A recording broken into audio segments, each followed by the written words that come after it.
진돗개 황구가 마늘밭으로 미친 듯이 뛰었어요. 이곳은 남편한테 이혼당한 후 시아버지가 물려주신 마늘밭이었죠. 황구는 마늘밭 한가운데를 미친 듯이 파헤쳤어요. 황구가 왜 이렇게 흥분했는지 제가 이혼당하는 장면부터 시작할게요. 지긋지긋한 병원 냄새 나는 당신이랑 저 똥개까지 이젠 끝이네. 이제 다신 보지 맙시다. 법원 앞에서 남편이 이혼 서류를 던지며 내뱉은 말이었습니다. 27살에 시집와서 35년 그 중에서 20년을 혈액투석하는 시아버지 간병인 노릇하고 제 꽃다운 청춘을 시집에서 희생하고 살았는데 위자료라고 받은 것은 쓸모없는 마늘밭 땅 한 필지 뿐이었습니다. 시아버지가 돌아가시면서 남겨준 아파트와 상가 합쳐서 300억 재산은 전부 남편이 가져갔죠. 하지만 그들은 몰랐습니다. 저를 딸처럼 여기셨던 시아버지가 이혼 위자료로 남겨주신 그 쓰레기 같은 땅에 무엇이 있었는지를요. 이혼 후 저와 진돗개 황구는 시아버지가 남겨주신 마늘밭으로 향했습니다. 저는 올해 62세 된 한숙희라고 합니다.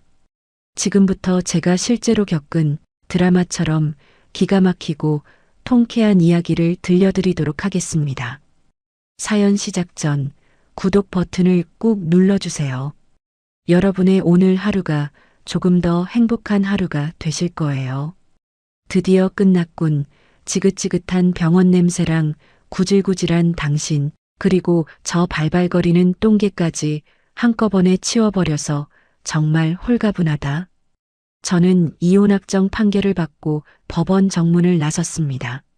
남편이 이혼 서류 봉투를 제 발 앞에 던졌어요. 63세의 남편 김태수가 내던진 이혼 확정 서류가 발등을 치고 바닥에 떨어졌죠. 27살에 시집와서 35년을 산 세월이 종이 한 장으로 끝나는 순간이었습니다. 봄볕이 따스한 4월 오후였지만 등골은 얼음장처럼 차가웠고 손끝이 저렸어요.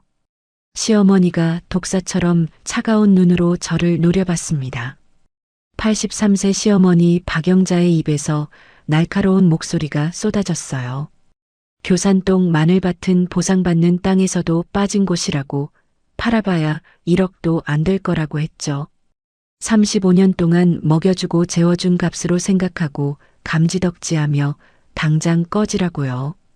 주변 사람들이 쳐다봤지만 아무도 말리지 않았습니다. 법원 계단을 오르내리던 사람들이 멈춰서서 구경하기 시작했어요. 저는 떨리는 손으로 하남시 교산동 마늘밭 300평 땅 등기 권리증, 서류를 주워들었습니다. 일주일 전 시아버지 김태산 어르신의 장례를 치른 직후 법원에서 위자료로 받은 최종 결정이었어요. 서류 귀퉁이가 흙에 묻어 있었죠. 흙을 털어내며 펼쳐봤습니다.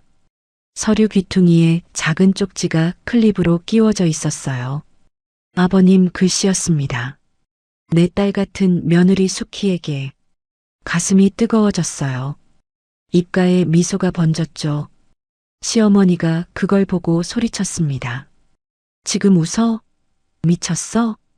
저는 대답하지 않고 서류와 쪽지를 품에 꼭 안았어요. 시아버지가 돌아가시면서 상속받게 되는 300억 가치의 서울의 아파트와 상가를 남편이 받게 되었지만 저는 1억도 안 되는 땅을 위자료로 받고 시댁에서 쫓겨난 것이니까요. 남편은 5살 연하이고 직장 동료인 상간녀 박은주의 허리를 감싸 안고 외제차 쪽으로 걸어갔습니다. 58세의 상간녀 박은주가 저를 보며 비웃는 표정을 지었어요. 300억을 물려받게 될 제 남편 김태수와 재혼할 생각에 그녀는 들떠 있을 거예요. 명품 가방을 들고 하이힐을 신은 그녀는 제 낡은 옷차림을 위아래로 훑어보며 코웃음을 쳤죠. 차 문을 열면서 남편이 한마디 더 던졌습니다. 당신은 마늘 농사나 짓고 살아라. 마늘 냄새가 당신한테 어울려라고 했습니다. 저는 발밑에 앉아있는 황구를 내려다봤어요.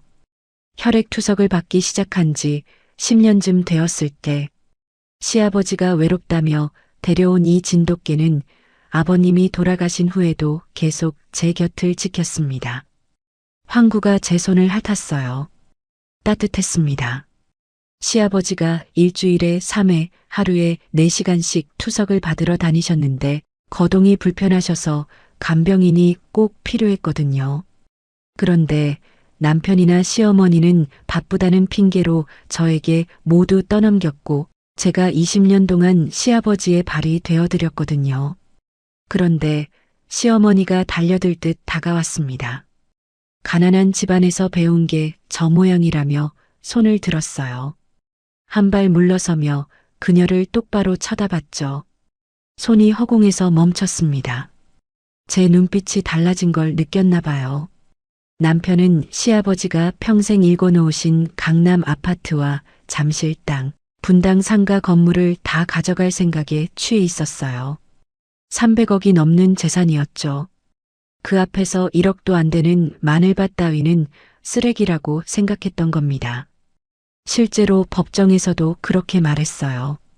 변두리 구석진 땅 하나 줬으면 됐지 뭘 더 바라냐고요. 판사 앞에서 당당하게요. 오만하게 멀어져가는 그들의 뒷모습을 조용히 지켜봤습니다. 박은주가 남편 팔짱을 끼며 뭐라고 속삭이자 둘이서 낄낄 웃었어요. 차에 올라타는 장면을 보며 생각했죠. 그들이 무엇을 놓쳤는지 아직 모르는 게 불쌍하다고요.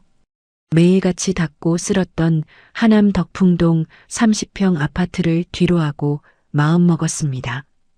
이제부터는 오직 나만을 위한 삶을 살겠다고요. 반평생을 남편의 아내로, 김씨 며느리로, 시어머니의 며느리로 살았어요. 제 이름을 불러주는 사람은 아버님뿐이었습니다. 법원 앞에서 택시를 잡았습니다. 황구가 제 뒤를 따라왔어요. 기사님이 차창을 내리고 물었죠. 어디 가세요? 하남 교산동 마늘밭이요. 황구를 보더니 말했습니다. 걔는 좀 그런데 우리 진돗개 황구 털 떨어지지 않아요. 조심히 안고 있을게요. 잠시 망설이더니 고개를 끄덕였어요. 타세요. 뒷자리에 앉았습니다. 황구를 무릎에 올렸어요. 조용히 앉아 있었죠. 서류와 쪽지를 다시 꺼내봤습니다. 내 딸 수키에게라는 글씨를 손가락으로 쓰다듬었어요. 눈물이 났습니다. 아버님은 다 알고 계셨던 거예요. 제가 얼마나 힘들었는지, 얼마나 외로웠는지요. 서류 봉투 안을 더 살폈습니다. 또 다른 쪽지가 들어 있었어요. 펼쳐봤죠. 20년 병수발에 대한 정당한 대가. 황구가 알려줄 것이다. 아버님의 친필이었습니다. 조력자 김 변호사라는 사람의 명함도 함께 들어 있었어요. 이게 자식들의 탐욕으로부터 저를 지키기 위해 아버님이 미리 파놓은 길이라는 걸 직감했죠. 택시는 한강을 건넜습니다. 창밖으로 강물이 반짝이고 있었어요. 봄바람이 불어왔죠. 황구가 제 무릎에 턱을 괴고 조용히 앉아 있었습니다. 평소와 달리 꼬리를 세차게 흔들고 있었어요. 뭔가를 알고 있는 것 같았죠. 아버님이 임종 직전 제 귓가에 남기신 말씀이 다시 떠올랐습니다. 수키야, 황구가 땅을 파는 곳을 잘 보거라. 그때는 무슨 뜻인지 몰랐어요. 하지만 지금은 알 것 같았죠. 황구가 뭔가를 찾아줄 거라고요. 서류와 쪽지를 품에 꼭 안았습니다. 아버님이 마지막으로 제게 주신 이 선물이 무엇을 의미하는지 이제 곧 알게 될 것 같았어요. 창밖을 바라보며 생각했습니다. 반평생을 참고 견딘 이 시간들이 정말 헛된 것이었을까요? 택시가 하남 쪽으로 달렸습니다. 교산동까지는 40분쯤 걸린다고 했어요. 눈을 감았어요. 아버님 얼굴이 떠올랐습니다. 병실 침대에 누워 산소 기계를 끼고 제 손을 잡으시던 그 따뜻한 손이요. 수키야, 미안하다. 그리고 고맙다. 마지막으로 하신 말씀이었어요. 황구가 갑자기 일어나 창밖을 보며 꼬리를 흔들었습니다. 교산동이 가까워지는 게 느껴졌나 봐요. 10년 동안 아버님과 함께 그곳을 다녔으니까요. 매일 아침 산책하러 가셨던 그 마늘밭이요. 택시가 멈춰섰습니다. 교산동 마을 입구였어요. 기사님이 말했죠.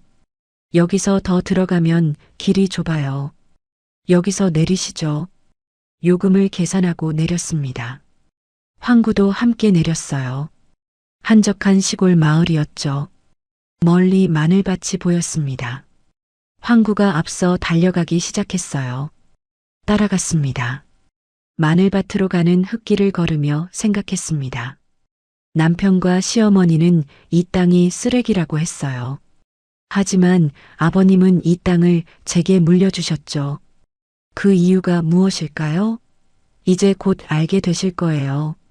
제가 이 집에 시집 온 첫날부터 시어머니는 제 친정을 무시했습니다. 혼수 이불을 펼쳐보더니 코웃음을 쳤어요. 가난한 집안에서 뭘 배웠겠냐고 했죠. 그날 밤 방에 혼자 앉아 울었습니다. 27살 새색시였어요. 아버님은 다음날 아침 제게 미역국을 끓여주셨죠. 괜찮다고, 시간이 지나면 괜찮아질 거라고 하셨어요. 유일하게 시아버지만이 저를 사람 취급해 주셨습니다. 그래서 저도 20년 동안 아버님을 친아버지처럼 간병해 드렸던 것이었고요. 시어머니는 매일 트집을 잡았어요. 밥이 되다고, 국이 짜다고, 청소를 제대로 안 했다고요. 식사 때마다 반찬 투정을 했습니다. 제가 해놓은 것에 만족하는 법이 없었어요. 혼수도 못 해오고 제 친정집이 가난한 게 불편하셨던 같아요. 시집 온 지 3년이 지났을 때였습니다. 시어머니가 친구들을 집에 불렀어요. 거실에 앉아 수다를 떠는데 제 얘기가 나왔죠. 부엌에서 차를 준비하다가 들었습니다. 우리 며느리는 친정이 가난해서 배운 게 없어요. 시어머니의 목소리였어요. 친구 한 분이 말했습니다. 그래도 며느리가 착하면 됐지 뭐. 시어머니가 웃으며 답했죠. 착하긴요. 그냥 눈치만 빠른 거예요. 제 손이 떨렸습니다. 찻잔이 덜컹거렸어요. 거실로 나가려는데 아버님이 계셨습니다. 시어머니를 보며 말씀하셨어요. 여보, 숙희만큼 좋은 며느리가 어디 있어? 우리 집에 와서 한 번도 불평 안 했는데. 시어머니 얼굴이 빨개졌어요. 친구들 앞에서 망신당했다는 표정이었죠. 차를 내려놓고 부엌으로 들어갔습니다. 눈물이 났지만 참았어요. 아버님이 제 편을 들어주셨다는 게 위로가 됐죠. 시집 온 지 10년이 지났을 때였습니다. 저희 친정 어머니가 위독하시다는 연락을 받았어요. 당장 병원에 가야 하는 상황이었죠. 하지만 시어머니는 허락하지 않았습니다. 내일이 시아버지 생신인데 며느리가 집을 비우면 되겠냐고요. 무릎 꿇고 빌었어요. 단 몇 시간만이라도 다녀오게 해달라고요. 손사래를 치며 말했습니다. 시댁 식구가 우선이라고, 친정은 이제 남의 집이라고요. 결국 친정에 가지 못했어요. 그날 밤 어머니가 돌아가셨다는 전화를 받았죠. 마지막 모습도 보지 못했습니다. 장례식장에 가서야 어머니 얼굴을 봤어요. 그때 처음으로 시댁을 원망했어요. 장례식에서 돌아온 날 밤이었습니다. 방에서 혼자 울고 있었어요. 노크 소리가 들렸죠. 문을 열자 아버님이 서 계셨습니다. 손에 봉투를 들고 계셨어요. 숙희야. 목소리가 떨렸습니다. 이거 내 어머니한테 인사드리고 와. 내가 미안하다. 봉투 안에는 돈이 들어 있었어요. 당시로서는 큰 돈이었죠. 시어머니 몰래 주신 거였습니다. 아버님을 꼭 안았어요. 저를 토닥여 주셨죠. 숙희야, 조금만 참아라. 내가 너한테 빚을 졌다. 나중에 꼭 갚을게. 그날 밤 마음이 조금 따뜻해졌습니다. 하지만 제 삶은 더 힘들어졌습니다. 아버님이 64세 되시던 해에 신장이 나빠지기 시작했어요. 결국 병원에서 혈액투석을 받으셔야 했죠. 당시 제 나이는 42살이었습니다. 시어머니는 아버님 병원 모시는 일을 단번에 제게 떠넘겼어요. 자기는 친구들이랑 만나야 한다면서요. 남편은 회사 일이 바쁘다며 아예 관심도 없었죠. 체중이 많이 나가시던 시아버지는 다리에 힘이 없으셔서 간병인이 필요했는데 남편이나 시어머니는 시아버지를 짐짝 취급하고 저에게 모든 간병을 떠넘긴 거였습니다. 자신들은 아버님이 일구어 놓으신 재산을 물려받게 되니까 아픈 시아버지는 신경도 안 쓰고 자신들만 편하고 즐거운 인생을 살려고 하는 것이었죠. 그렇게 혼자 아버님을 모시고 병원을 오갔습니다. 일주일에 3번, 한 번 가면 4시간씩이었어요. 비가 오나 눈이 오나 빠짐없이요. 아침 6시에 일어나 아버님 식사 준비하고 8시에 병원 가서 치료 시작하면 옆에 앉아 기다렸죠. 투석 받으시는 동안 혹시 필요한 게 있으실까봐 아버님 곁에서 친딸처럼 간병을 했어요. 치료를 시작하신 지 10년이 지났을 때였어요. 몸이 아픈 자신을 돌봐줄 사람이 친자식과 아내가 아니고 저 며느리 하나 밖에 없어서 그런지 외롭다고 하시면서 아버님께서 어느 날 강아지 한 마리를 데려오셨습니다.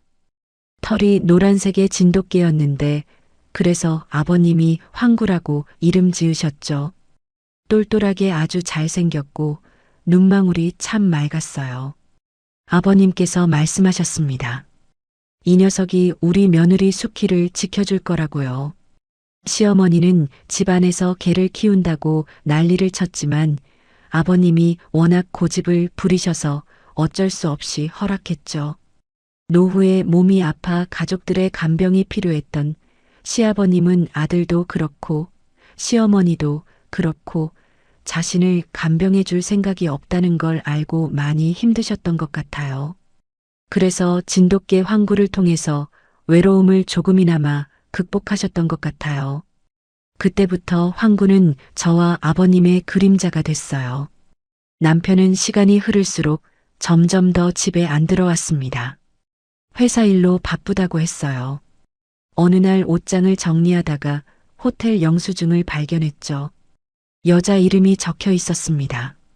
박은주라는 이름이었어요. 영수증을 들고 거실에 앉아 있었습니다. 새벽 2시에 들어왔을 때 물었어요. 이게 뭐냐고요? 술에 취해 비틀거리면서 말했습니다. 회사 사람이랑 일하다가 늦어서 잔 거라고 의심하지 말라고요. 더 이상 묻지 않았어요. 답을 이미 알고 있었으니까요. 다음 날 아침 아버님이 병원 가는 차 안에서 제게 조용히 말씀하셨습니다. 수키야, 태수 그놈 또 딴짓거리하고 다니나? 고개를 돌려 창밖을 봤어요. 아니에요, 아버님. 제 손을 꼭 쥐셨죠. 수키야, 참지 마라. 네가 원하면 내가 도와줄게. 헤어지고 싶으면 내가 변호사도 구해줄게. 고개를 저었습니다. 아니에요, 아버님. 전 괜찮아요. 아버님이 계셔서 전 견딜 수 있어요. 한숨을 쉬셨어요. 미안하다, 수키야. 내가 너한테 너무 큰 빚을 졌다. 몇 달 뒤 남편은 상간녀 박은주를 집으로 데려왔습니다. 시어머니한테 소개한다면서요. 58세의 박은주는 명품 가방을 들고 세련된 옷을 입고 나타났어요. 시어머니는 그녀를 보자마자 좋아했죠. 부잣집 딸이라고 착각한 겁니다. 거실에 앉아서 사방을 둘러보며 말했어요. 이 집은 너무 오래됐다고 새로 꾸며야 한다고요. 그러면서 저를 힐끗 쳐다보며 덧붙였죠. 묘한 냄새가 집안에 배어 있다고 환기를 자주 해야 한다고요. 시어머니는 옆에서 맞장구를 쳤습니다. 그러게 말이야, 며느리가 매일 병원 다니니까 그런 거라고요. 부엌으로 들어가 차를 준비했습니다. 손이 떨렸지만 참았어요. 차를 내오는데 박은주가 킥킥 웃으며 말했죠. 오빠, 이 집 분위기가 너무 답답해요. 제가 새로 꾸며드릴게요. 남편은 그녀의 어깨를 감싸며 웃었습니다. 그래, 당신 마음대로 다 받고. 그 광경을 보며 깨달았어요. 이 사람들은 이미 제 자리를 빼앗을 계획을 세우고 있다는 거요. 시어머니는 상간녀였던 박은주가 부잣집 딸이라고 생각해서 저를 쫓아내고 남편 김태수랑 재혼을 시킬 생각이셨습니다. 석 달 전 어느 날 저녁 남편이 시어머니를 데리고 제 앞에 앉았습니다. 둘이서 짜고 온 게 분명했어요. 서류 봉투를 꺼내며 차갑게 말했죠. 이혼 서류라고, 도장 찍으라고요. 서류를 펼쳐봤습니다. 이혼 사유란에는 성격 차이라고 적혀 있었어요. 웃음이 나왔죠. 반평생을 함께 살았는데 이제 와서 성격이 안 맞는다니요? 시어머니가 말했습니다. 며느리가 나이 들어 쓸모가 없어졌다고, 아들이 새로 시작할 시간이라고요. 아버님 모신 건 아무것도 아니냐고요? 코웃음을 치며 답했죠. 그게 며느리 할 일 아니냐고, 먹여주고 재워준 것만으로도 감사해야 한다고요. 이혼 조정기일이 시작됐습니다. 석 달 동안 3번의 조정기일이 잡혔어요. 1차 조정 때 재산 분할 얘기가 나왔죠. 남편 측 사람이 말했습니다. 시아버지 재산은 아들이 대부분 받을 것이고 며느리한테는 구석진 땅 하나를 주겠다고요. 조정 담당자가 물었어요. 그 땅값이 얼마나 되냐고요? 남편은 당당히 답했습니다. 1억도 안 될 겁니다. 보상구역에서도 빠진 땅이니까요. 이혼 조정 담당자가 저를 보며 물었죠. 그것으로 괜찮겠냐고요? 저는 고개를 끄덕였습니다. 네, 괜찮습니다. 남편과 시어머니는 제 대답을 듣고 만족스러운 표정을 지었어요. 제가 1억도 안 되는 땅만 받고 먹고 떨어지니까 다행이라고 생각한 듯 했어요. 아버님이 가진 300억 아파트와 상가에 대해서는 욕심도 안 내고 조용히 이혼 도장을 찍어준다고 했으니까요. 2차 조정날 아버님이 편찮으시다는 연락을 받았습니다. 병원에서 위독하다고 했어요. 조정을 중단하고 병원으로 달려갔죠. 산소 기계를 쓰고 계셨습니다. 제 손을 잡으시며 힘없이 말씀하셨어요. 수키야, 마늘밭을 잘 지켜라. 우리 황구가 알려줄 거다. 무슨 뜻인지 물어보려 했지만 곧 잠드셨죠. 그날 밤 남편과 시어머니도 병원에 왔습니다. 하지만 10분도 안 있다가 갔어요. 아버지가 깨어나면 연락하라는 말만 남기고요. 밤새 아버님 곁을 지켰습니다. 사흘 뒤 3차 조정 날이었습니다. 그날 아침 아버님이 제 손을 꽉 쥐셨어요. 눈을 뜨시고 또박또박 말씀하셨죠. 수키야, 너는 착한 아이다. 내가 너한테 빚을 졌다. 마늘밭을 꼭 지켜라. 그리고 황구를 믿어라. 그게 마지막 말씀이었습니다. 오후 2시에 아버님이 돌아가셨어요. 이혼 조정이 한창 진행 중일 시간이었죠. 저는 병원에서 아버님을 지켰습니다.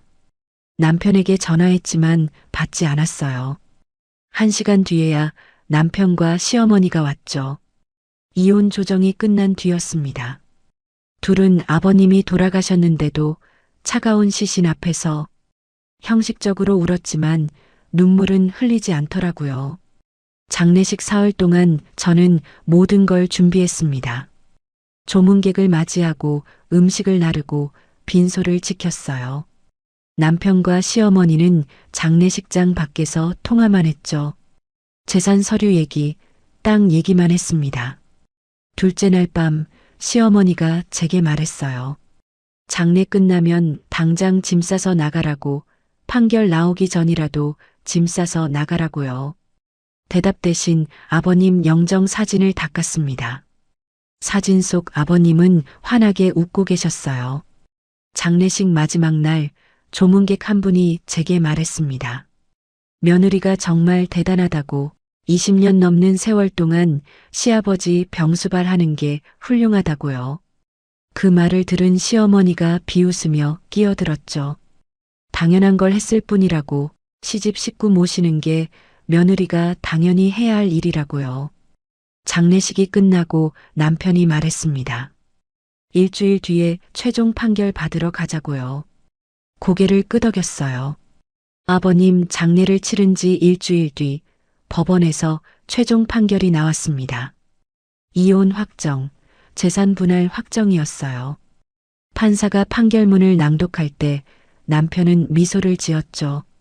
아버님이 상속으로 물려줄 300억 재산을 다 차지했다는 만족감이 얼굴에 드러났습니다.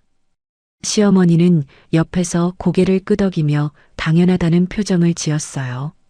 그렇게 저는 1억도 안 되는 가치의 마늘밭 한 필지만 위자료로 받고 법원 계단을 내려왔습니다. 법원 입구에서 황구를 맡아주신 직원분이 목줄을 저에게 건네줬고 저는 황구와 함께 택시를 타고 아버님이 물려주신 마늘밭으로 향했습니다. 택시가 하남 교산동에 위치한 마늘밭에 도착했습니다.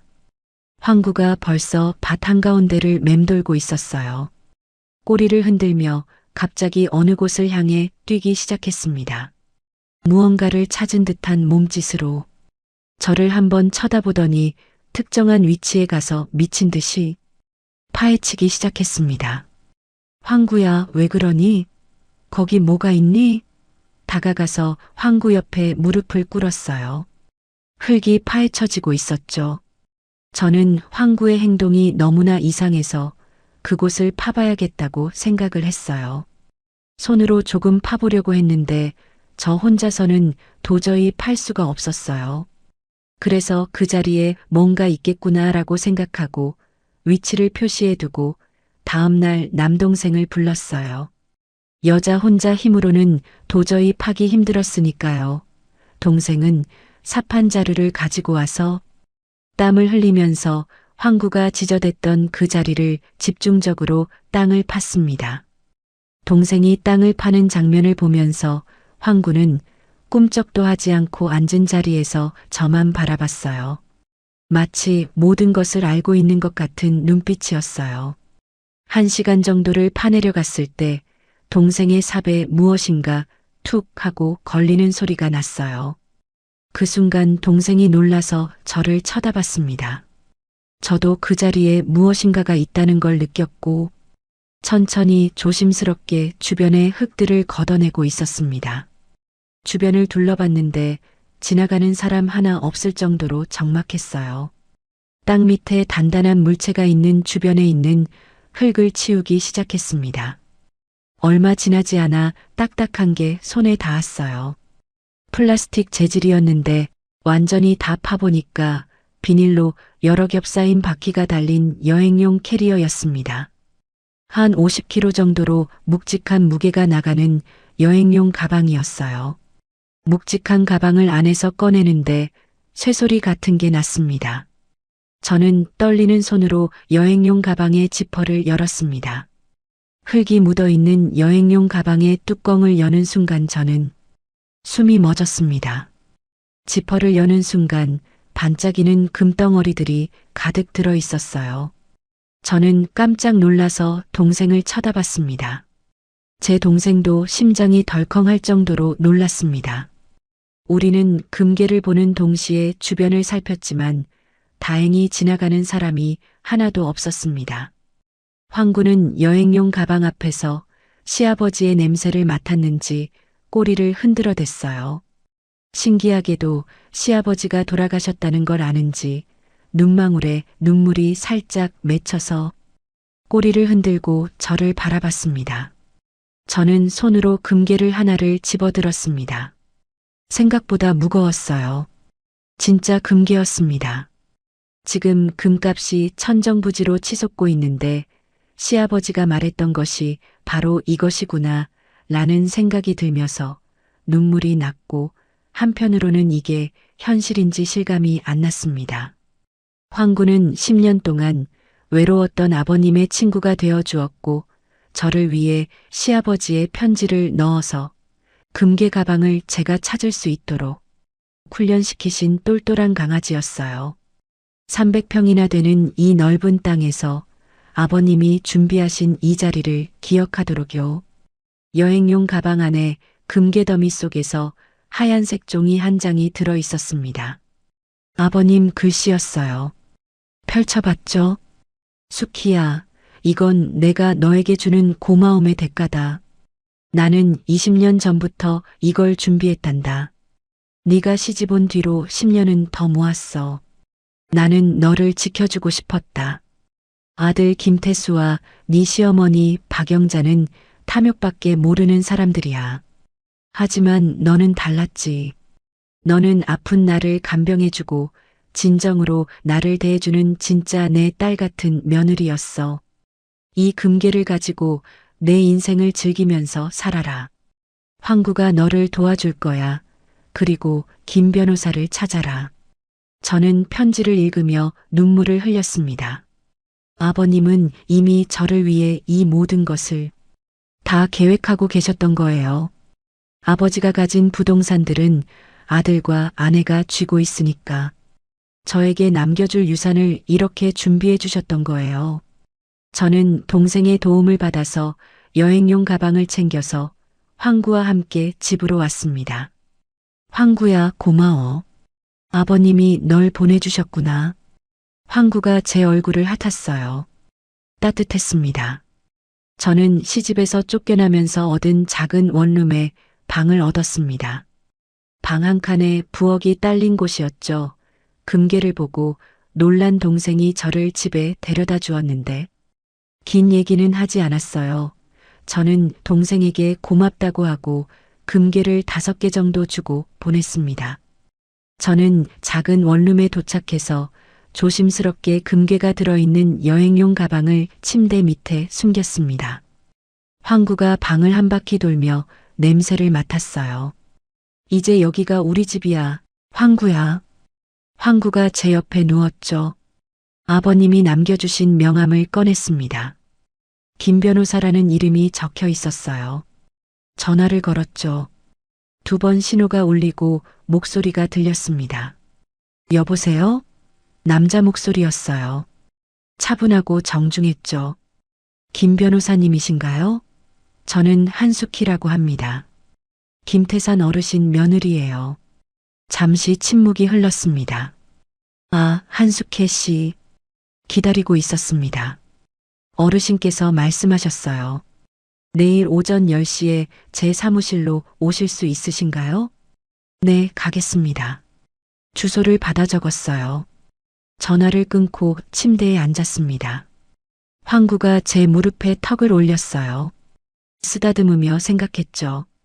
이제 시작이구나. 다음 날 아침 김 변호사 사무실로 갔습니다. 강남에 있는 큰 건물이었어요. 10층에 사무실이 있었죠.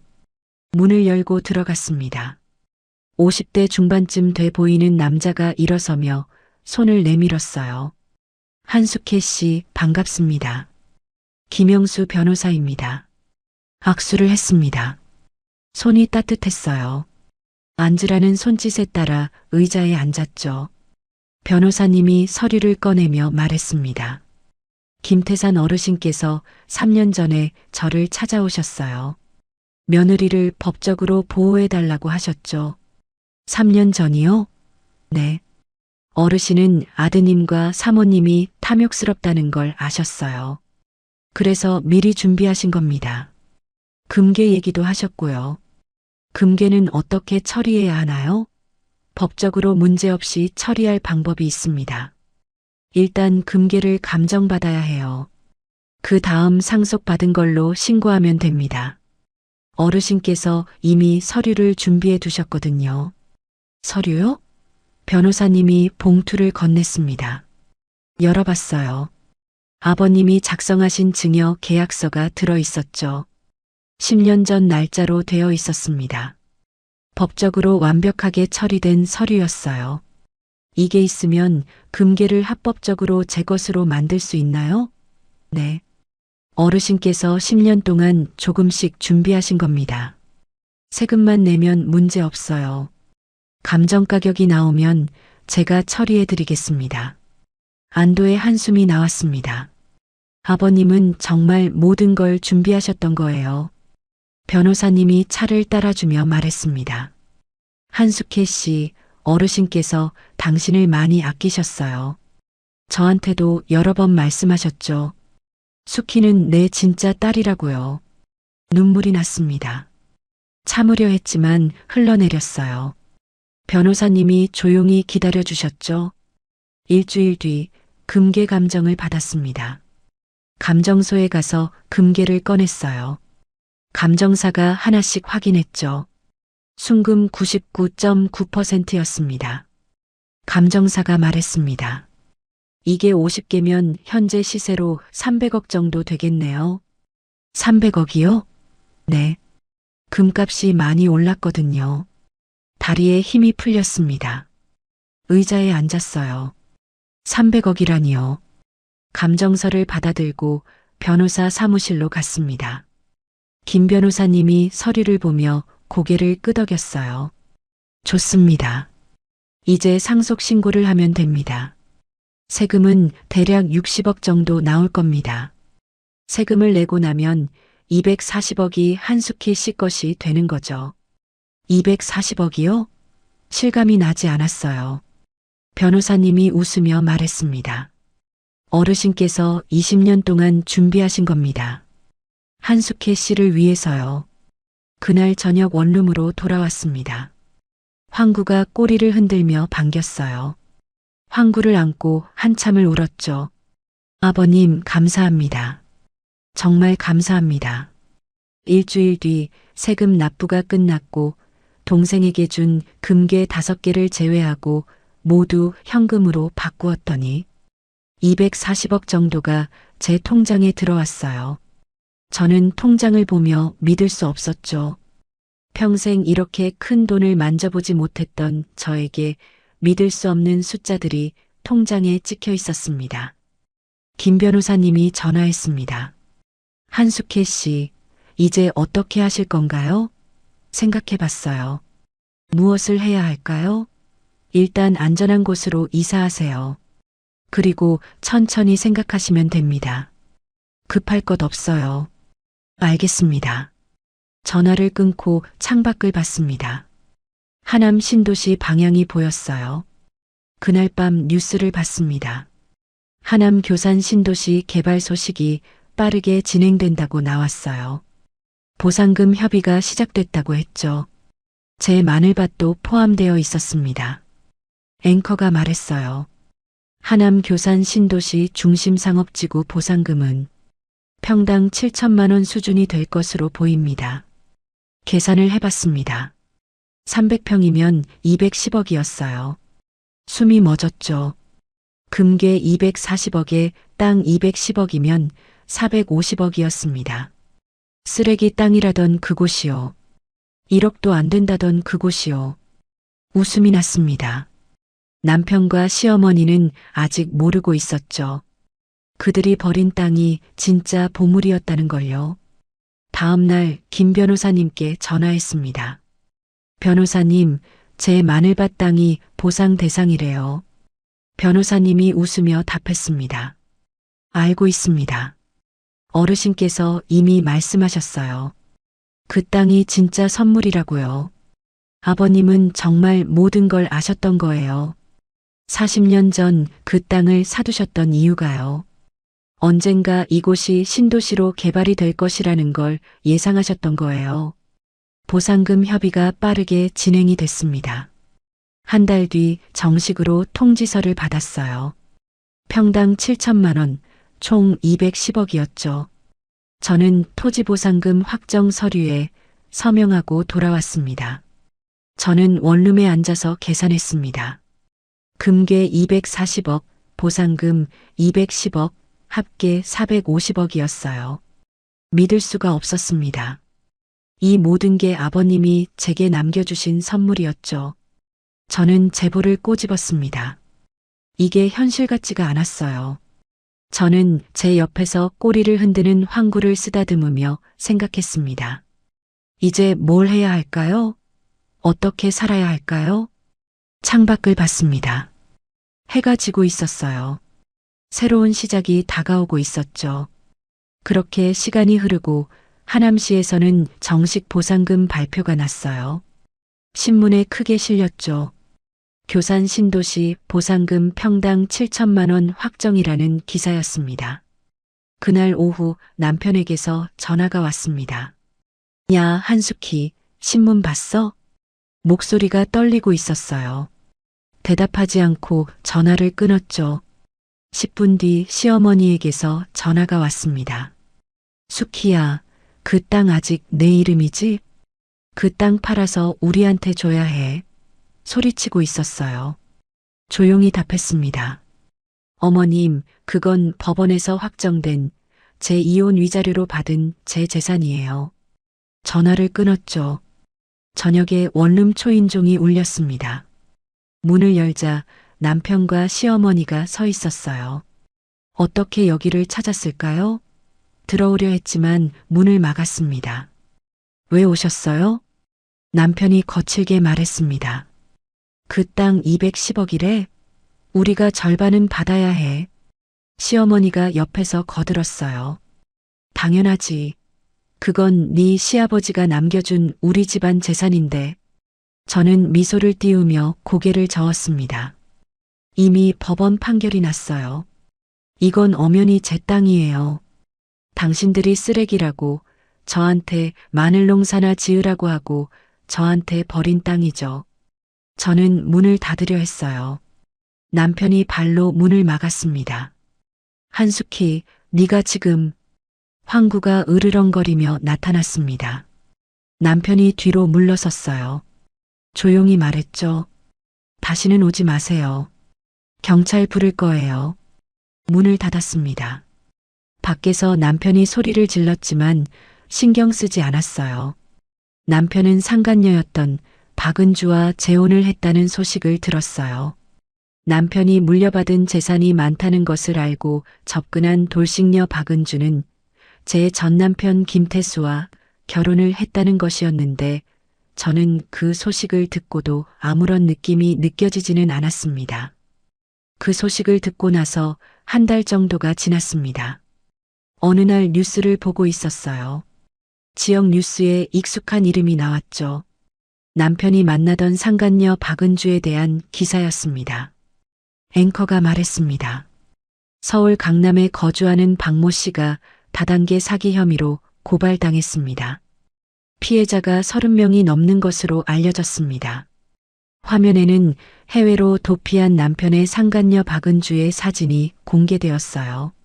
300억 원 규모의 사기라고 했죠. 피해 규모가 커서 공개 수배가 떨어진 거였어요. 저는 핸드폰을 꺼냈습니다. 김 변호사님께 전화했어요. 변호사님, 남편 상간녀 박은주가 사기꾼이었어요? 알고 계셨나요? 조용한 웃음이 들렸습니다. 네, 조사해뒀었어요. 필요하시면 자료 드릴까요? 부탁드립니다. 일주일 뒤 변호사님이 자료를 보내주셨습니다. 박은주는 10년 전부터 여러 차례 사기를 친 전력이 있었어요. 이번이 4번째였죠. 자료를 보며 생각했습니다. 남편은 아직 모르고 있을 거예요. 며칠 뒤 김 변호사님에게서 전화가 왔습니다. 한숙혜 씨, 전 남편 얘기 들으셨어요? 무슨 일인가요? 회사에서 잘렸답니다. 회사 돈을 몰래 쓴 게 들통났대요. 회사 돈을요? 네. 재혼한 박은주한테 투자한다고 몰래 빼돌렸던 모양이에요. 회사에서 조사하다가 발각됐죠. 금액이 5억 정도 된답니다. 남편이 회사 돈을 몰래 썼다니요? 웃음이 났습니다. 박은주한테 속아서요. 그렇군요. 변호사님이 말했습니다. 그리고 강남 아파트도 곧 문제가 생길 겁니다. 대출이 많이 끼어 있거든요. 대출이요? 네. 김태산 어르신 재산에는 빚이 많았어요. 강남 아파트는 담보대출 150억, 잠실 땅은 100억, 분당 상가는 50억이 끼어 있었죠. 어르신께서 말년에 사업 실패로 빚을 많이 지셨거든요. 300억 재산에 빚이 300억이요? 네. 실제로 전 남편분과 시어머니가 상속받은 재산의 가치는 거의 없어요. 오히려 마이너스죠. 그래서 어르신께서 금괴를 모으셨던 겁니다. 진짜 재산은 따로 숨겨두신 거예요. 아버님은 정말 다 계획하셨던 거예요. 자식들에게는 빚더미를, 저에게는 진짜 재산을요. 변호사님이 말했습니다. 그리고 한숙희 씨, 한 가지 더 알려드릴 게 있어요. 뭔가요? 전 남편과 시어머니가 진 빚이 곧 시장에 나올 겁니다. 채권으로요. 채권이요? 네. 빚문서요. 그걸 사시면 채권자가 한숙희 씨가 되는 거예요. 그들의 빚을 한숙희 씨가 가지는 겁니다. 그게 가능한가요? 물론입니다. 합법이에요. 돈만 있으면요. 저는 생각해 봤습니다. 남편과 시어머니의 빚을 제가 산다고요? 얼마나 될까요? 대략 50억 정도요. 회사에 물어줘야 할 돈, 은행 대출, 박은주한테 속아서 진 빚까지 합치면요.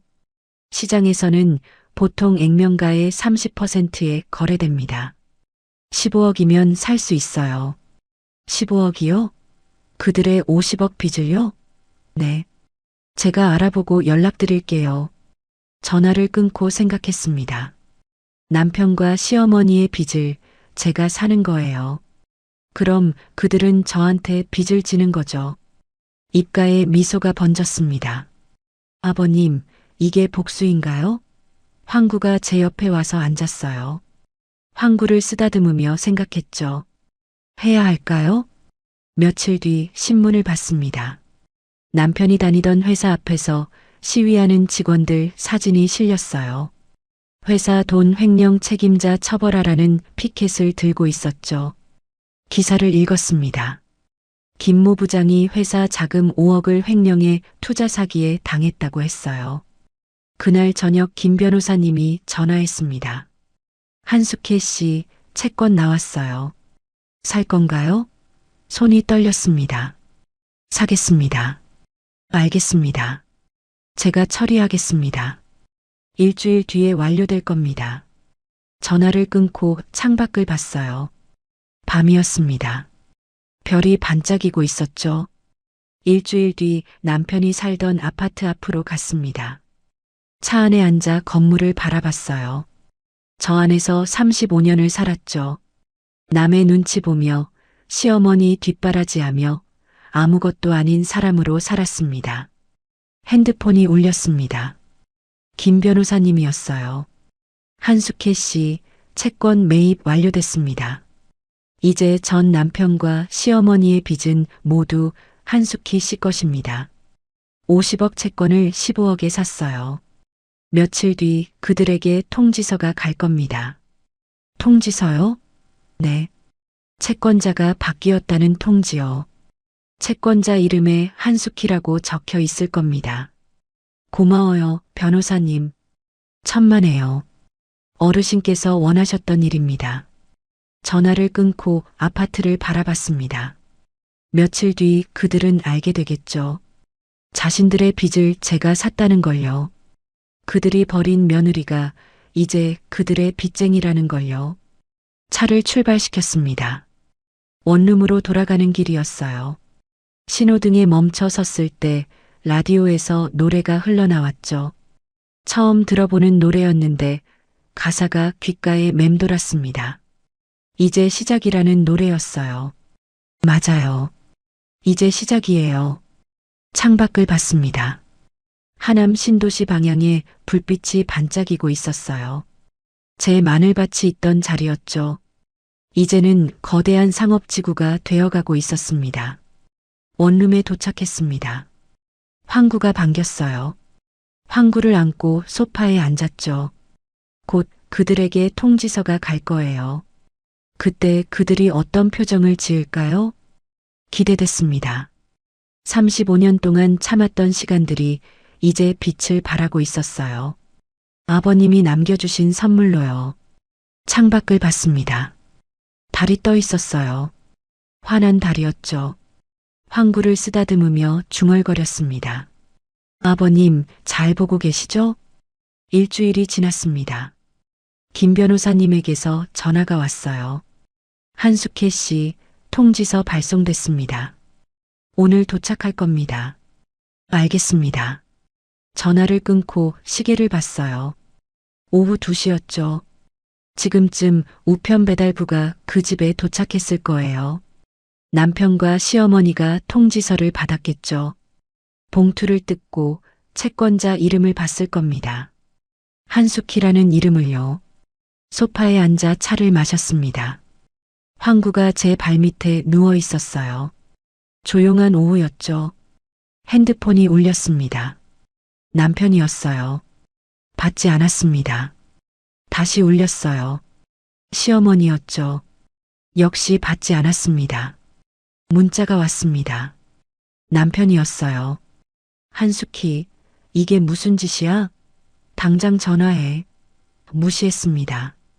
시어머니에게서도 문자가 왔어요. 숙희야, 우리 좀 만나자. 제발. 역시 무시했죠. 다음 날 아침 신문을 봤습니다. 지역 뉴스 섹션에 작은 기사가 실렸어요. 강남 아파트 경매 소식이었죠. 남편이 살던 아파트였습니다. 은행 대출을 갚지 못해 경매에 넘어갔다고 했어요. 커피를 마시며 기사를 읽었습니다. 경매 시작가는 100억이라고 했어요. 하지만 대출이 150억이 남아있다고 했죠. 팔려도 빚이 50억 남는 겁니다. 오후에 산책을 나갔습니다. 황구와 함께요. 한강공원을 걸었어요. 날씨가 좋았죠. 벤치에 앉아 강물을 바라봤습니다. 평화로웠어요. 핸드폰이 또 울렸습니다. 모르는 번호였어요. 받았죠. 숙희야? 시어머니 목소리였습니다. 번호를 바꿨나 봐요. 네. 우리 좀 만나자. 제발 좀. 왜요? 우리가 잘못했어. 빌게. 그러니까 채권 좀 취소해줘. 채권이요? 그건 정식으로 산 거예요. 취소할 수 없어요. 숙희야, 우리 갈 곳이 없어. 아파트도 경매 넘어갔어. 태수는 회사에서 잘렸고, 그게 제 문제인가요? 전화를 끊었습니다. 일주일 뒤 강남 아파트 앞을 지나갔습니다. 이삿짐 센터 트럭이 서 있었어요. 차를 세우고 멀리서 지켜봤죠. 시어머니가 작은 보따리를 들고 나왔습니다. 남편도 뒤따라 나왔어요. 얼굴이 초췌했죠. 이삿짐이라고 하기엔 너무 적었습니다. 보따리 2개가 전부였어요. 그게 300억 재산을 상속받은 사람들의 마지막 모습이었습니다. 시아버지께 물려받은 재산은 대출이 끼어 있어서 얼마 되지도 않았지만 그나마 남아있던 모든 재산을 새로 들인 며느리 박은주에게 사기당해서 모두 뺏기고 땡전 한 푼 안 남은 거지 신세가 되어버린 거예요. 며칠 뒤 우연히 그들을 봤습니다.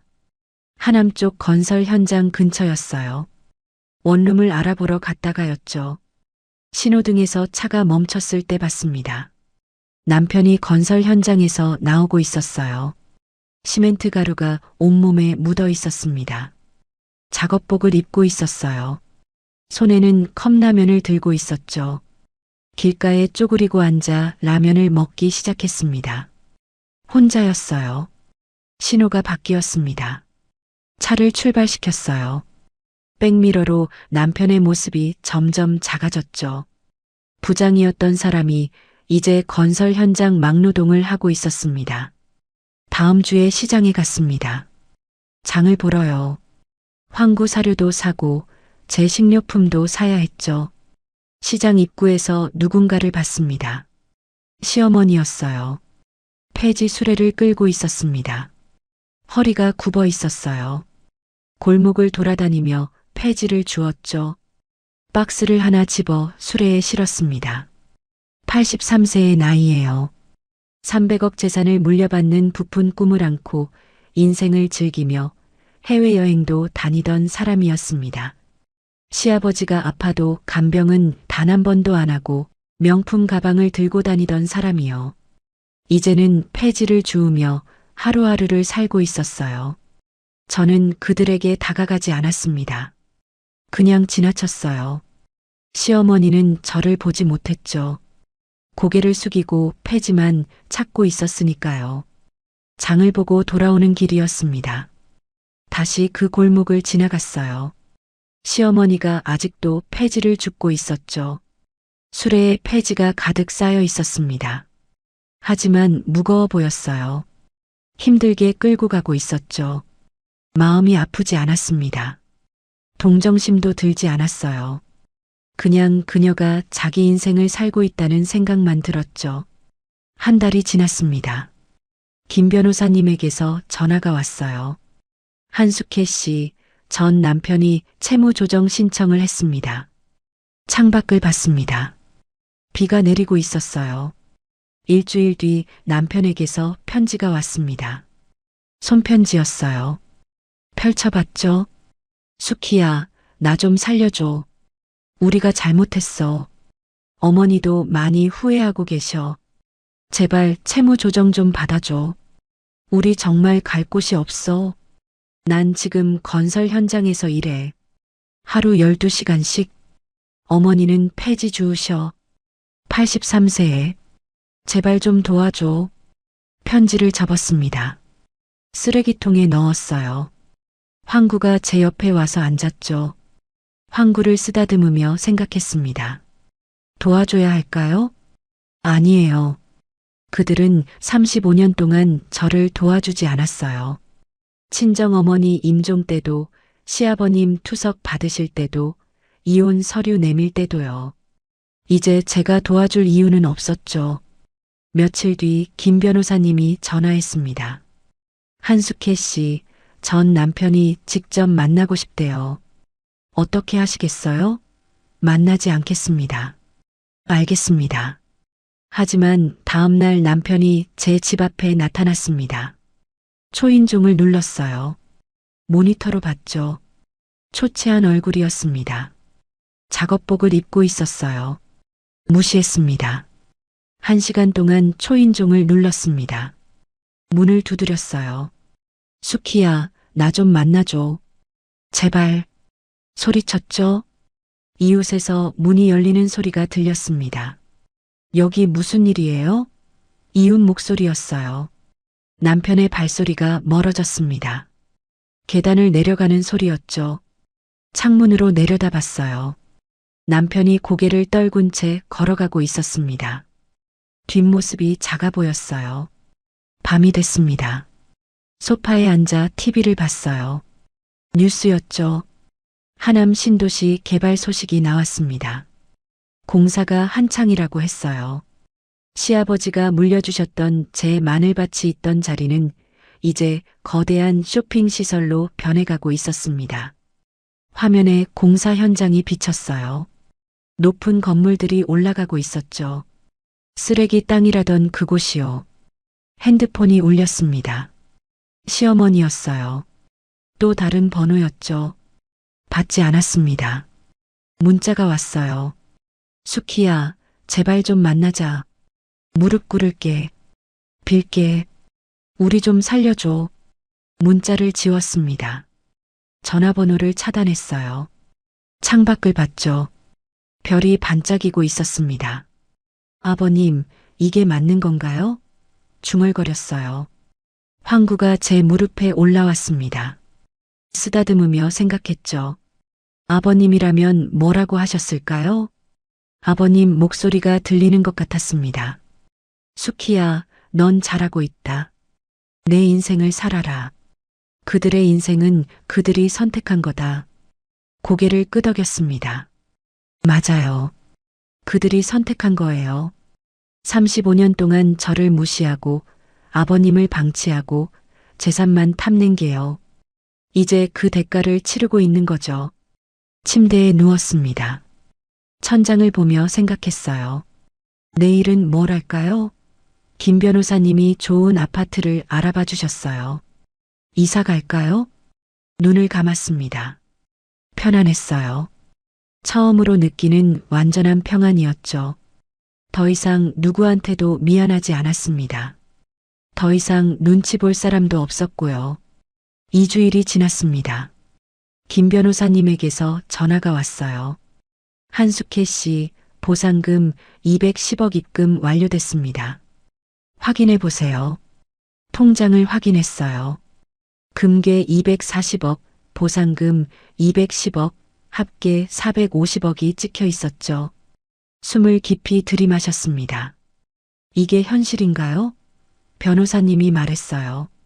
축하드립니다. 이제 어떻게 하실 건가요? 조금만 기다려 주세요. 계획이 있어요. 무슨 계획인데요? 그들을 만날 거예요. 알겠습니다. 필요하면 언제든 연락 주세요. 전화를 끊고 원룸을 둘러봤습니다. 작은 방이었어요. 하지만 제 공간이었죠. 아무도 간섭하지 않는 곳이었습니다. 황구가 제 발밑에서 자고 있었어요. 평화로운 오후였죠. 핸드폰을 꺼냈습니다. 남편에게 문자를 보냈어요. 내일 오후 2시 제 집으로 오세요. 시어머니도 함께요. 할 얘기가 있어요. 답장이 바로 왔습니다. 알았어. 꼭 갈게. 시어머니에게도 같은 문자를 보냈어요.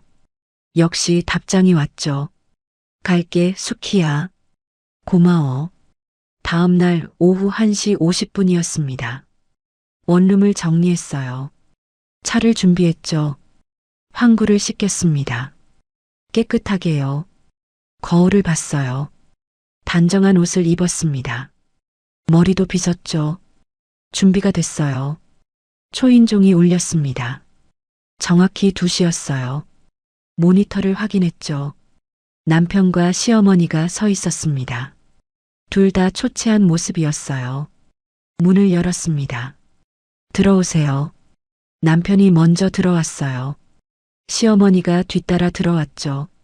거실 소파를 가리켰습니다. 앉으세요. 둘이 나란히 앉았어요. 저는 맞은편 의자에 앉았죠. 차를 따라줬습니다. 남편이 찻잔을 들여다가 멈췄어요. 손이 떨리고 있었죠. 시어머니는 고개를 숙이고 있었습니다. 침묵이 흘렀어요. 남편이 입을 열었습니다. 수키야, 우리 빚을 네가 샀다며? 네. 샀어요. 시어머니가 떨리는 목소리로 말했어요. 수키야, 우리 좀 도와줘. 왜 도와줘야 하나요? 남편이 벌떡 일어났습니다. 우리가 35년 동안 먹여주고 재워줬잖아. 고개를 저었어요. 35년 동안 제가 모셨어요. 아버님 병원 모시고 집안일하고 눈치 보며 살았죠. 먹여주고 재워준 게 아니에요. 제가 일한 대가였어요. 시어머니가 말했습니다. 그래도 우린 식구잖아. 식구요? 친정어머니 임종 때 가지 못하게 한 게 식구인가요? 아버님 혼자 병원 가실 때 외면한 게 식구인가요? 이혼 서류 내밀 때 식구 생각하셨나요? 남편이 주먹을 쥐었습니다. 그래, 우리가 잘못했어. 미안해. 이제 됐지? 빚 좀 없애줘. 웃음이 났어요. 미안하다고 다 되나요? 35년이 미안하다는 말로 지워지나요? 시어머니가 무릎을 꿇었습니다. 수키야, 제발. 우리 살려줘. 우리 갈 곳이 없어. 일어나세요. 무릎 꿇어도 소용없어요. 남편이 테이블을 쳤습니다. 그럼 넌 뭐가 되고 싶은 거야? 복수하려고? 복수가 아니에요. 그냥 제 인생을 사는 거예요. 아버님이 주신 선물로요. 남편이 비웃었어요. 선물? 그 쓰레기 땅 말이야? 그게 선물이라고? 그 쓰레기 땅이 510억이 됐어요. 뭐?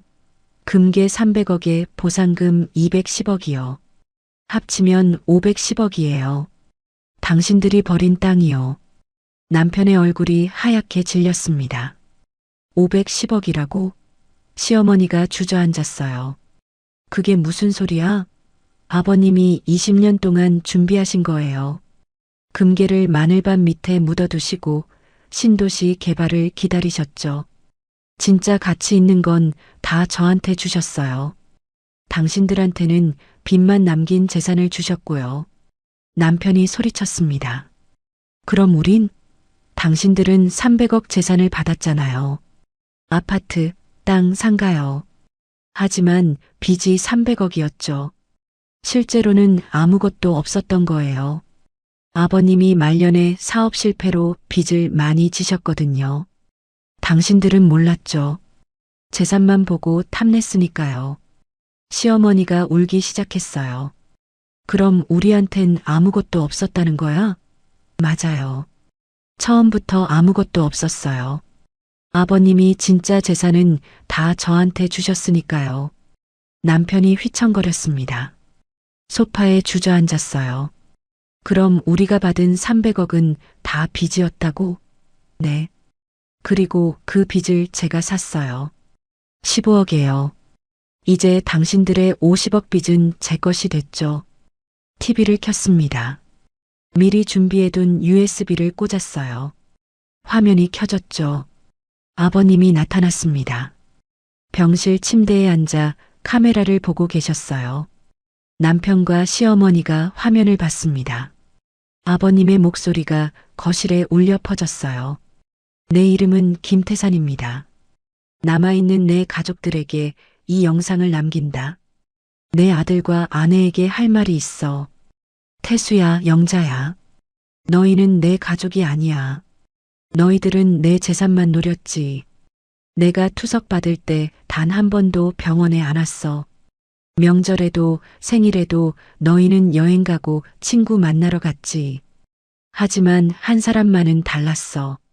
내 며느리 한숙희. 숙희는 20년 동안 나를 돌봐줬어.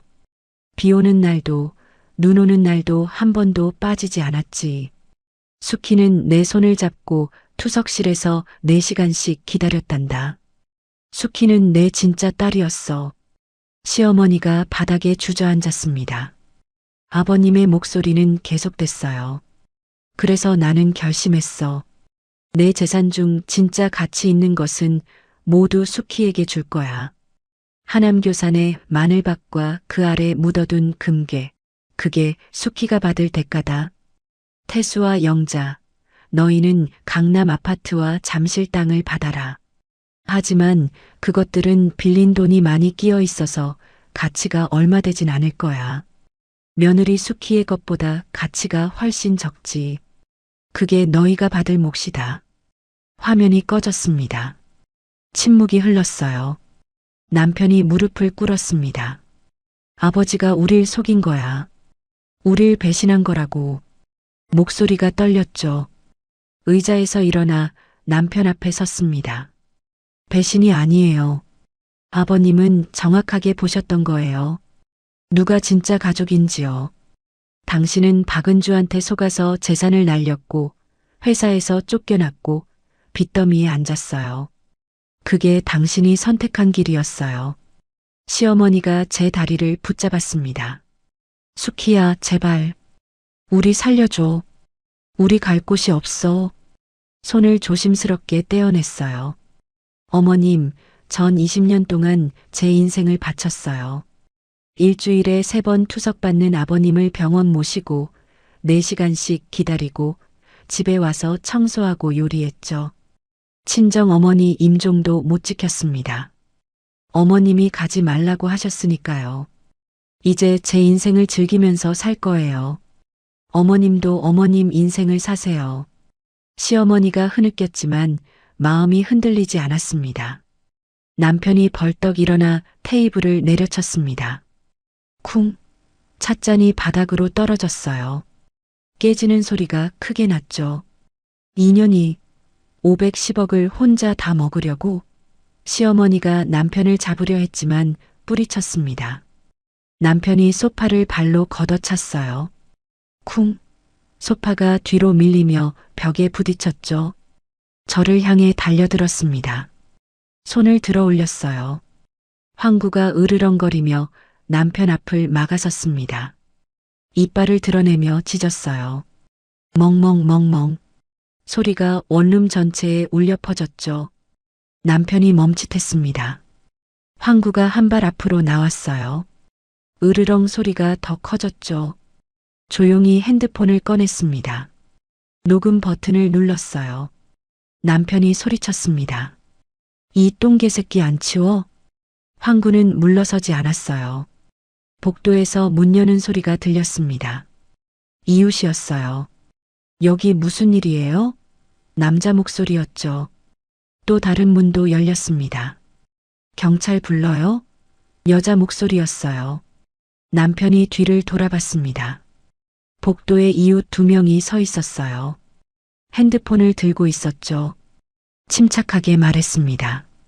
저 지금 녹음하고 있어요. 당신이 한 말, 한 행동 다 녹음됐어요. 폭행 미수로 경찰 신고할 수도 있죠. 남편의 얼굴이 하얗게 질렸습니다. 시어머니가 남편 팔을 잡아 끌었어요. 태수야, 가자. 여기서 이러면 안 돼. 떨리는 목소리였죠. 문으로 걸어가 활짝 열었습니다. 나가세요. 2번 다시 오지 마세요. 법적으로 접근 금지 신청할 테니까요. 남편이 비틀거리며 일어났어요. 시어머니를 따라 문 밖으로 나갔죠. 복도에 선 이웃들이 길을 비켜줬습니다. 차가운 시선으로 둘을 바라보고 있었어요. 남편과 시어머니가 고개를 숙이고 계단을 내려갔습니다. 발소리가 점점 작아졌어요. 문을 닫았습니다. 이웃 한 분이 물었어요. 괜찮으세요? 네, 괜찮습니다. 신경 써주셔서 감사해요. 이웃들이 각자 집으로 돌아갔죠. 문을 잠그고 거실을 봤습니다. 깨진 찻잔이 바닥에 흩어져 있었어요. 넘어진 소파도 있었죠. 황구가 제 옆으로 왔습니다. 무릎을 꿇고 황구를 안았어요. 착한 강아지, 정말 고마워. 황구가 제 얼굴을 핥았습니다. 핸드폰 녹음을 멈췄습니다. 파일을 확인했어요. 남편의 욕설, 물건 깨지는 소리, 폭력 시도가 다 녹음돼 있었죠. 김 변호사님께 전송했습니다. 필요하면 쓰겠다는 메시지와 함께요. 바닥에 떨어진 찻잔 조각을 치웠습니다. 소파를 제자리로 밀었어요. 흔적을 지웠죠. 창문으로 내려다봤습니다. 남편과 시어머니가 길을 걷고 있었어요. 시어머니가 주저앉았습니다. 남편이 일으켰죠. 둘이 서로 의지하며 걸어갔습니다. 점점 작아지는 모습을 봤어요. 아무 감정도 들지 않았습니다. 동정심도 미안함도 없었어요. 그냥 끝났다는 생각만 들었죠. 소파에 앉았습니다. 황구가 제 옆에 왔어요. 안아 올렸죠. 착한 강아지였습니다. 아버님이 보내주신 선물이었어요. 황구를 쓰다듬으며 생각했습니다. 이제 정말 끝난 건가요? 눈물이 났어요. 기쁜 눈물이었죠. 아버님, 감사합니다. 정말 감사합니다. 석 달 뒤, 저는 하남시에 위치한 5층 상가 건물을 매입했습니다. 원래 옷가게가 있던 건물이었어요. 리모델링을 거쳐 태산복지재단 건물로 만들었죠. 아버님 이름을 딴 재단이었습니다. 어려운 노인들을 위한 무료 급식소와 의료 지원, 주거 지원 사업을 하는 곳이었어요. 김 변호사님이 모든 법적 절차를 완벽하게 처리해 줬습니다. 1층은 무료 급식소, 2층은 의료 상담실, 3층은 작은 도서관, 4층은 노인 쉼터, 5층은 사무실로 꾸몄어요. 개관식 날짜가 잡혔습니다. 지역 인사들과 기자들이 올 예정이었어요. 개관식 준비를 하며 아버님 영정 사진을 재단 로비에 걸었습니다. 아버님이 환하게 웃고 계셨어요. 수키야, 잘했다. 아버님 목소리가 들리는 것 같았죠. 복지재단 개관식 당일 아침 단아한 정장을 입고 거울을 봤습니다. 62세의 나이가 무색하게 제 얼굴에는 생기가 돌았어요. 반평생 잃어버렸던 제 모습을 되찾은 것 같았죠. 미용실에서 머리도 단정하게 손질했습니다. 황구도 목욕을 시켜서 깨끗하게 만들었어요. 오늘은 특별한 날이니까요. 재단 건물로 갔습니다. 차에서 내리니 하남 신도시가 한눈에 들어왔어요. 제 마늘밭이 있던 자리는 이제 거대한 상업지구가 되어 있었죠. 공사가 거의 끝나가고 있었습니다. 높은 건물들이 줄지어 서 있었어요. 쇼핑몰, 백화점, 오피스텔이 들어선 곳이었습니다.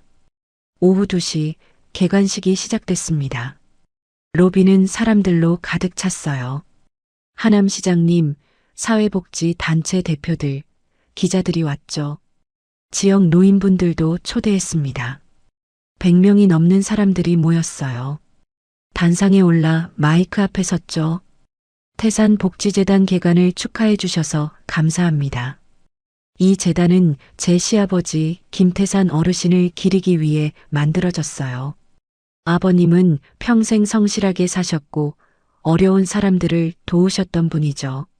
제가 20년 동안 아버님을 모시며 배운 것은 진짜 가족이 무엇인지였습니다. 혈연이 전부가 아니라는 것, 진심으로 돌보는 마음이 진짜 가족을 만든다는 걸 배웠어요.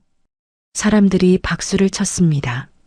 그때 입구에서 소란이 들렸습니다. 경비원 2명이 누군가를 막고 있었어요. 눈을 가늘게 뜨고 봤죠.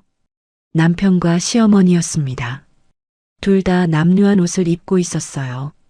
남편은 낡은 작업복 차림이었고 시어머니는 색이 바랜 옷을 걸치고 있었죠. 얼굴은 햇볕에 그을려 있었습니다. 남편이 소리쳤습니다. 한숙희, 나 좀 들여보내. 시어머니가 경비원을 밀치며 말했어요. 우리도 가족이야. 들어갈 권리가 있어. 경비원들이 둘을 단단히 붙잡았죠. 사람들이 웅성거리기 시작했습니다. 시장님이 제게 물었어요. 저분들이 누구십니까? 마이크를 들고 조용히 말했어요. 저분들을 들여보내주세요. 경비원들이 놀란 표정으로 저를 봤죠. 괜찮아요. 들어오시라고 하세요. 남편과 시어머니가 로비로 들어왔습니다. 사람들이 더 크게 웅성거렸어요. 둘은 초라한 모습으로 저를 올려다봤죠. 남편의 작업복은 때가 묻어 있었고 시어머니의 머리는 헝클어져 있었습니다. 몇 달 사이에 둘 다 10살은 더 늙어 보였어요. 남편은 손에 상처가 있었습니다. 시멘트 자루를 나르다 생긴 상처였겠죠. 여러분, 소개하겠습니다. 이분들은 제 남편과 시어머니예요.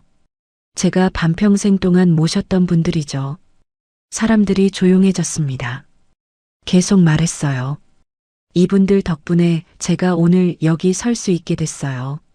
어떻게 살아야 하는지, 어떻게 살면 안 되는지를 가르쳐 주셨거든요. 남편이 얼굴을 붉히며 소리쳤습니다. 한숙희, 지금 뭐 하는 거야? 사람들 앞에서 우릴 망신 주려고? 시어머니가 옆에서 떨리는 목소리로 말했어요. 숙희야, 우리 좀 도와줘. 제발. 고개를 저었죠. 도와드릴 수 없어요. 여러분, 이분들은 300억 가치의 재산을 받으신 분들입니다. 그런데 지금은 고시원 쪽방에서 지내시죠. 왜 그렇게 됐을까요? 사람들이 더 크게 수군거렸습니다. 탐욕 때문이에요. 진짜 가치가 무엇인지 모르셨기 때문이죠. 눈앞에 큰 재산만 보고 작은 땅을 버리셨습니다. 그 작은 땅이 진짜 보물이었는데 말이에요. 준비해둔 대형 화면을 가리켰습니다. 오늘 여러분께 특별한 영상을 보여드리겠어요. 시아버지께서 돌아가시기 1년 전에 촬영하신 영상이죠. 화면이 켜졌습니다. 아버님이 나타났어요. 병실 침대에 앉아 카메라를 보고 계셨죠. 아버님의 목소리가 로비에 울려 퍼졌습니다. 내 이름은 김태산입니다. 이 영상을 남긴다. 아들 태수, 아내 영자한테 할 말이 있어. 너희는 내 가족이 아니야. 내 재산만 노렸지. 하지만 숙희는 20년 동안 나를 돌봐줬어. 숙희는 내 진짜 딸이었단다. 로비 곳곳에서 한숨소리가 들렸습니다. 시어머니가 바닥에 주저앉았습니다. 아버님의 목소리는 더 단호해졌어요. 그래서 나는 결심했어. 내 재산 중 진짜 가치 있는 것은 모두 수키에게 줄 거야. 교산동 마늘밭과 그 아래 묻어둔 금괴, 그게 수키가 받을 대가다. 화면이 꺼졌어요. 로비가 완전히 조용해졌습니다. 잠시 침묵이 흐른 뒤 사람들이 저를 보며 박수를 치기 시작했습니다. 박수 소리가 점점 커졌어요. 남편이 무릎을 꿇었죠. 아버지가 우릴 속인 거야. 우릴 배신한 거라고. 목소리가 떨렸습니다. 단상에서 내려왔습니다. 그리고 남편 앞에 섰어요. 배신이 아니에요. 아버님은 정확하게 보셨던 거예요. 누가 진짜 가족인지요. 당신은 박은주한테 속아서 재산을 날렸고 회사에서 쫓겨났고 빚더미에 앉았어요. 그게 당신이 선택한 길이었어요. 시어머니가 제 다리를 붙잡았습니다. 수키야, 제발. 우리 살려줘. 우리 갈 곳이 없어. 손을 조심스럽게 떼어냈습니다. 어머님, 전 20년 동안 제 인생을 바쳤어요. 일주일에 3번 병원 모시고 4시간씩 기다리고 집에 와서 청소하고 요리했죠. 친정 어머니 임종도 못 지켰습니다. 어머님이 가지 말라고 하셨으니까요. 이제 제 인생을 살 거예요. 어머님도 어머님 인생을 사세요. 시어머니가 흐느꼈지만 마음이 흔들리지 않았습니다. 다시 단상으로 올라갔어요. 여러분, 이 재단은 아버님처럼 외로운 노인들을 위한 곳이에요.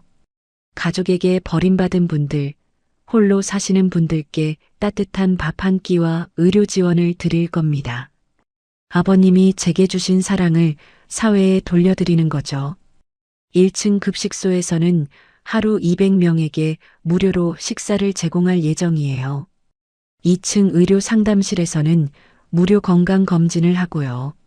4층 쉼터는 낮 동안 쉬실 수 있는 공간입니다. 사람들이 기립박수를 쳤어요. 기자들이 카메라 플래시를 터뜨렸죠. 남편과 시어머니는 경비원들에게 이끌려 밖으로 나갔습니다. 그들의 뒷모습이 문 밖으로 사라졌어요. 개관식이 끝나고 하남 시장님이 제게 다가왔습니다. 정말 훌륭한 일을 하십니다. 시아버님도 분명 자랑스러워 하실 겁니다. 고개를 숙여 인사했어요. 감사합니다. 사회복지 단체 대표님들도 악수를 청했죠. 저희가 적극 협조하겠습니다. 필요한 게 있으면 언제든 연락 주세요. 감사하다고 말했습니다. 기자들이 인터뷰를 요청했어요. 몇 가지 질문에 답했죠. 어떻게 이런 큰 재단을 만들 생각을 하셨나요? 시아버지께서 제게 주신 사랑을 갚고 싶었어요. 20년 동안 모시며 배운 게 있습니다. 노인들이 얼마나 외로운지, 얼마나 도움이 필요한지요. 개관식이 끝나고 아버님 영정 앞에 섰습니다. 황구가 제 옆에 앉았어요. 아버님 사진을 보며 중얼거렸죠. 아버님, 해냈어요. 제가 이겼어요. 그리고 아버님 뜻대로 어려운 분들을 도울게요. 김 변호사님이 다가와 말했습니다. 한숙혜 씨, 정말 멋진 개관식이었습니다. 시아버님도 분명 기뻐하실 거예요. 고개를 끄덕였죠. 감사합니다, 변호사님. 변호사님 덕분이에요. 변호사님이 아니었으면 이렇게까지 못했을 겁니다. 저녁에 재단 옥상으로 올라갔습니다.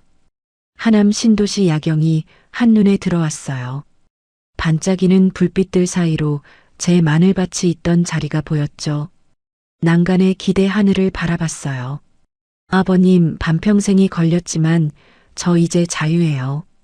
이제 누군가의 며느리가 아니라 제 이름으로 사는 삶이죠. 황구가 제 발밑에 누워 꼬리를 흔들었습니다. 황구를 쓰다듬으며 미소 지었어요. 바람이 불어왔습니다. 따뜻한 봄바람이었어요. 일주일 뒤 재단 사무실로 편지 한 통이 배달됐습니다. 병원에서 보낸 거였어요. 발신인은 남편이었죠. 직원이 제게 전해줬습니다. 이사님, 편지가 왔습니다. 봉투를 받아들고 잠시 바라봤어요. 남편의 글씨였습니다. 편지를 뜯지 않았습니다. 그냥 쓰레기통에 넣었어요. 직원이 놀란 표정으로 물었죠. 안 읽어보세요? 읽을 필요 없어요. 담담하게 답했습니다. 사흘 뒤 김 변호사님한테서 전화가 왔습니다. 한숙혜 씨, 전 시어머니가 병원에 입원했답니다. 폐렴이래요. 상태가 안 좋다고 하더군요. 그렇군요. 짧게 답했어요. 김 변호사님이 잠시 침묵하더니 물었습니다. 면회 가실 건가요? 아니요. 그건 더 이상 제 일이 아니에요. 전화를 끊고 창밖을 봤습니다. 햇살이 따사로웠어요. 일주일 뒤 재단 1층 급식소에서 봉사를 하고 있었습니다. 어르신들께 식사를 나르고 있었어요. 83세 할머니 한 분이 제 손을 잡으셨죠. 고맙습니다, 이사님. 덕분에 따뜻한 밥 먹어요. 미소 지으며 답했습니다. 편하게 드세요. 언제든 오세요. 그 할머니를 보며 생각했습니다. 시어머니도 지금 어디선가 이렇게 밥을 먹고 계실까요? 하지만 마음이 흔들리지 않았어요. 그녀가 제게 했던 일들이 떠올랐거든요. 오후에 사무실로 돌아왔습니다. 책상 위에 서류가 쌓여 있었어요. 재단 운영 계획서, 후원자 명단, 내년 예산안이었죠. 서류를 하나씩 검토했습니다. 황구가 제 발밑에서 잠들어 있었어요. 창밖을 바라봤습니다. 하남 신도시가 햇살을 받아 반짝이고 있었어요. 제 마늘밭이 있던 자리에는 거대한 건물들이 서 있었죠. 쓰레기 땅이라던 그곳이요. 웃음이 났습니다. 저녁에 집으로 돌아왔습니다. 새로 구입한 아파트였어요. 30평짜리 깔끔한 집이었죠. 황구와 단둘이 사는 공간이었습니다. 거실에는 아버님 영정 사진이 걸려 있었어요. 사진 앞에 섰습니다. 아버님, 오늘도 어르신 200분께 식사 대접했어요. 모두들 좋아하셨어요. 소파에 앉아 TV를 켰습니다. 지역 뉴스가 나오고 있었어요. 태산복지재단이 화면에 나왔습니다. 앵커가 말했죠.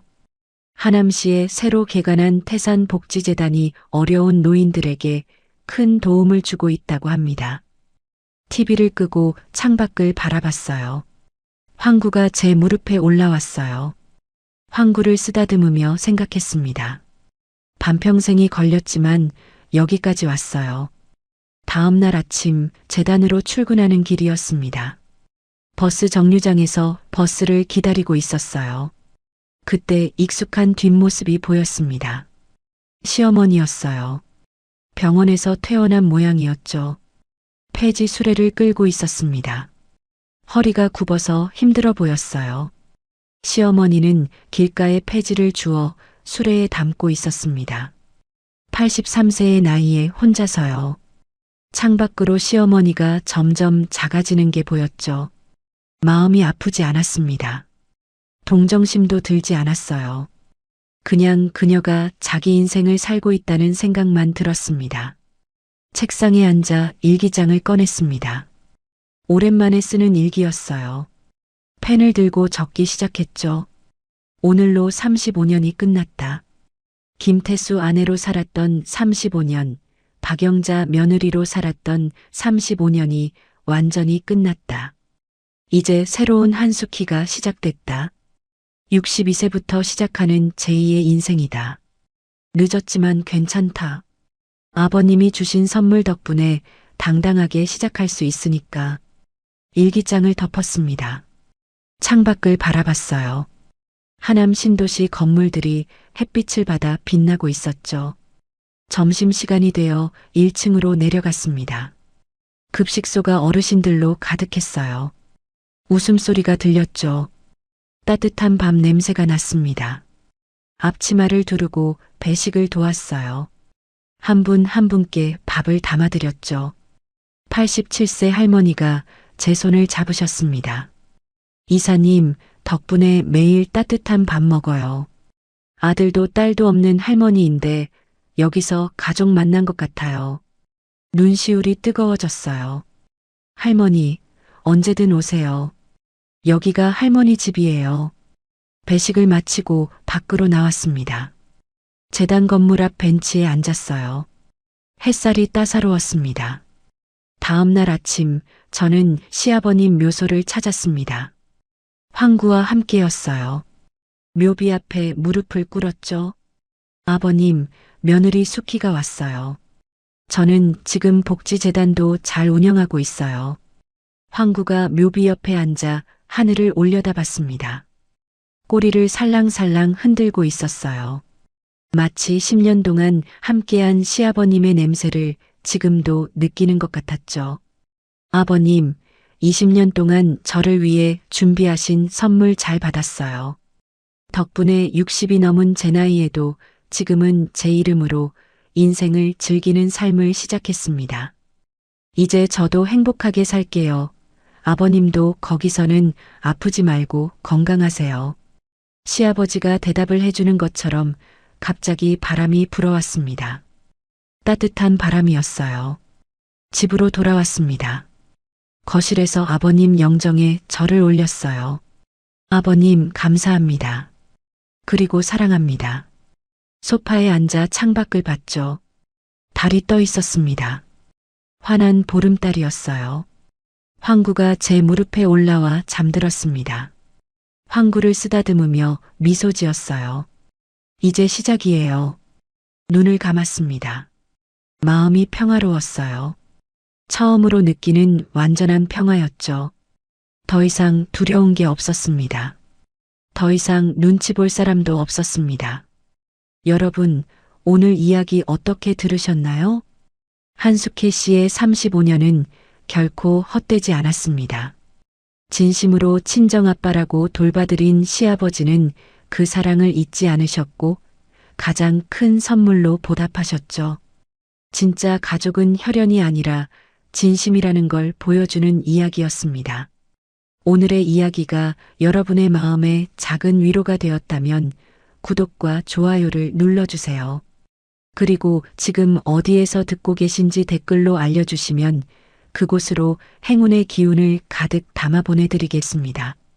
늘 건강하시기를 기원드리며 오늘도 따뜻하고 행복한 하루 보내시기 바랍니다. 감사합니다.